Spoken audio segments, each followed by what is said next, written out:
एक पुराना, घना और रहस्यों से भरा ऐसा जंगल जहां सुबह की हवा भी पत्तों से पूछ कर बहती थी और शाम को परछाइयां जानवरों से पहले चलने लगती थी। इसी जंगल के पश्चिमी कोने में एक ऊंची चट्टान के नीचे बनी अंधेरी सी गुफा में रहता था एक बिज्जू। नाम था उसका धधकू बिज्जू। नाम जैसा ही स्वभाव। धधकू बिज्जू को गुस्सा ऐसे आता था जैसे सूखी लकड़ी में आग। न धुआं न चेतावनी, बस सीधे लपट। अगर जंगल में कोई जानवर उसके सामने पड़ गया और जरा तेज बोल दिया, रास्ता काट लिया या बिना पूछे आगे निकल गया, तो धधकू समझ लेता कि सामने वाला उसका अपमान कर रहा है। कभी दांत काट लेता, कभी पंजा उठा देता और कभी तो घंटों तक डांट डपट करता रहता। छोटे जानवर उससे डरते थे। खरगोश फुसफुसाता, आज उधर मत जाना, बिज्जू जागा हुआ है। हिरन कान खड़े करके चलता, धीरे बोलो कहीं सुन ना ले। धधकू की दिनचर्या तय थी। सुबह उठते ही शहद की खुशबू सूंघना, मधुमक्खियों के छत्तों तक पहुंचना और बेधड़क शहद निकालकर खाना। मधुमक्खियां उस पर टूट पड़ती, लेकिन डंक का उस पर कोई असर नहीं। वो हंसते हुए कहता, देखा मैं बिज्जू हूं, मुझे कोई कुछ नहीं कर सकता। यही ताकत धीरे धीरे घमंड बन गई। धधकू की गुफा के पास ही झाड़ियों के बीच रहता था एक साही। नाम था संतू। संतू का शरीर कांटों से भरा था, लेकिन मन बिल्कुल साफ। वो ना किसी से झगड़ता, ना ऊंची आवाज करता।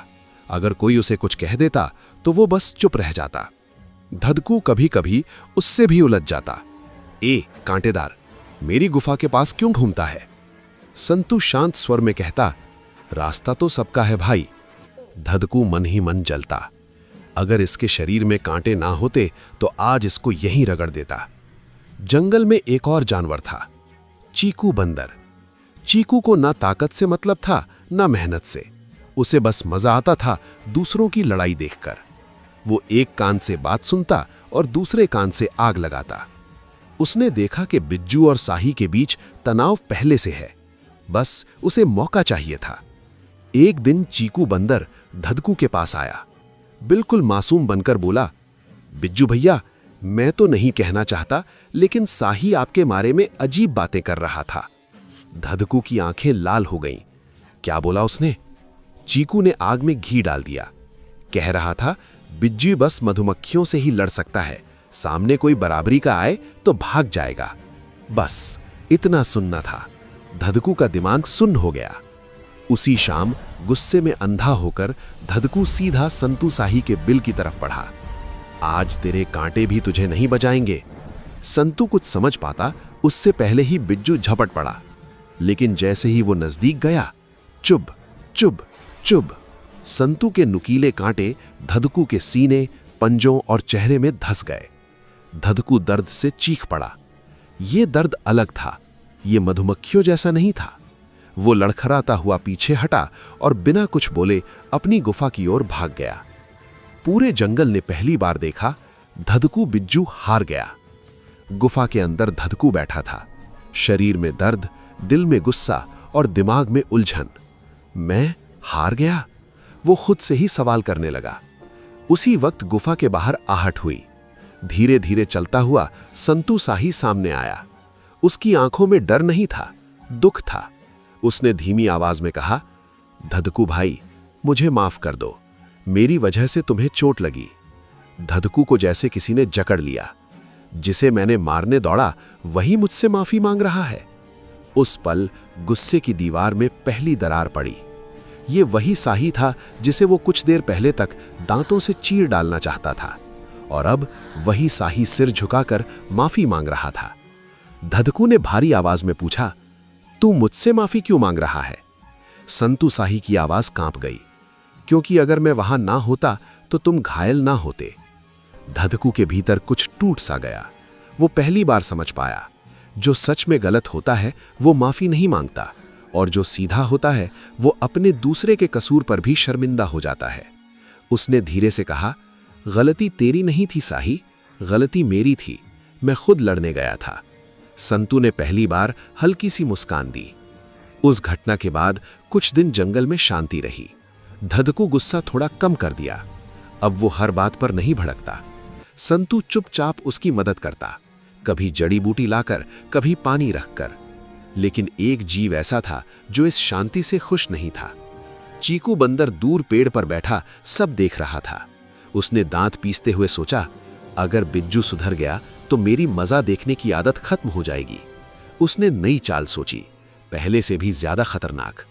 चीकू जंगल में उछल उछल कर बोलने लगा, अरे सुना क्या, धदकू अब पहले जैसा नहीं रहा, अब तो वो कमजोर हो गया है, अब उससे कोई डरने की जरूरत नहीं।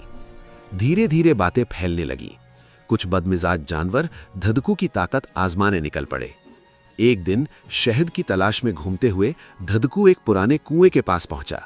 उसे नहीं पता था कि चीकू ने वहां जानबूझकर फिसलन वाली काई लगा दी थी। जैसे ही धदकू आगे बढ़ा, धप, वो कुएं में गिर पड़ा। ऊपर से आवाज आई, चीकू बंदर की हंसी, अब दिखाओ ताकत बिज्जू भैया। कुएं के अंदर अंधेरा था। धदकू ने निकलने की कोशिश की, लेकिन दीवारें फिसलन भरी थीं। उसे पहली बार सच में डर लगा। उसके मन में एक ही बात घूम रही थी, अगर आज कोई मदद ना करे तो मैं यहीं खत्म हो जाऊंगा। उसी वक्त वहां से गुजर रहा था मुनिया खरगोश, तेज दिमाग, तेज पैर और साफ दिल। उसने कुएं में झांका। अरे बिज्जू, धदकू की आवाज आई, मुनिया मदद चाहिए। मुनिया दौड़ता हुआ संतू साही को बुला लाया। दोनों ने मिलकर लताएं और मोटी रस्सियां जोड़ी। काफी मेहनत के बाद धदकू को बाहर निकाला गया। कुएं से निकलते ही धदकू ने कुछ नहीं कहा, बस धीरे से संतू और मुनिया की तरफ देखा और बोला, आज अगर तुम दोनों ना होते तो मैं आज नहीं बचता।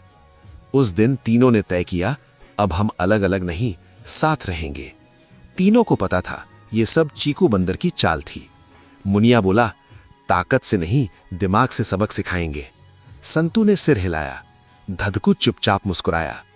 अगले दिन चीकू बंदर चीकू के पास गया। बिल्कुल मासूम बनकर बोला, चीकू काका, अब तो आप बूढ़े हो गए हो, पहले जैसे छलांग नहीं लगा पाते होंगे। बस इतना सुनना था। चीकू तिलमिला गया। मैं बूढ़ा? अभी दिखाता हूं।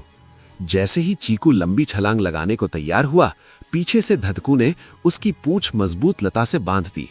चीकू को भनक तक नहीं लगी। देखो, चीकू चिल्लाया और पूरी ताकत से कूदा। धड़ाम, पूंछ झटके से खींची, संतुलन बिगड़ा और चीकू सीधा कीचड़ में जा गिरा। पूरा शरीर गंदगी से सना हुआ। दर्द और गुस्से में चीकू चिल्लाया, मैं तुम सबको सबक सिखाऊंगा, तुम लोगों ने मेरे साथ धोखा किया। तभी आसपास के जानवर इकट्ठा हो गए। ज्ञानू उल्लू ने कहा, धोखा उसने नहीं, तूने किया था चीकू। अब किसी ने उसकी बात नहीं मानी। चीकू अकेला पड़ गया। उसकी चालाकी बेअसर हो चुकी थी और धदकू, अब वो वही बिज्जू नहीं रहा। गुस्सा अब भी था, लेकिन उस पर काबू था। संतू और मुनिया उसके सच्चे दोस्त बन चुके थे। जो गुस्से में चलता है वो खुद गिरता है, जो चुपचाप सही करता है वही सच्चा ताकतवर होता है। अगर आपको ये कहानी पसंद आई हो तो बताओ, क्या चीकू बंदर सुधरेगा या फिर लौटेगा बदले के साथ? क्या धदकू बिज्जू पूरी तरह बदल पाएगा? कमेंट में अपनी राय लिखो और ऐसी ही कहानियों के लिए चैनल से जुड़े रहें।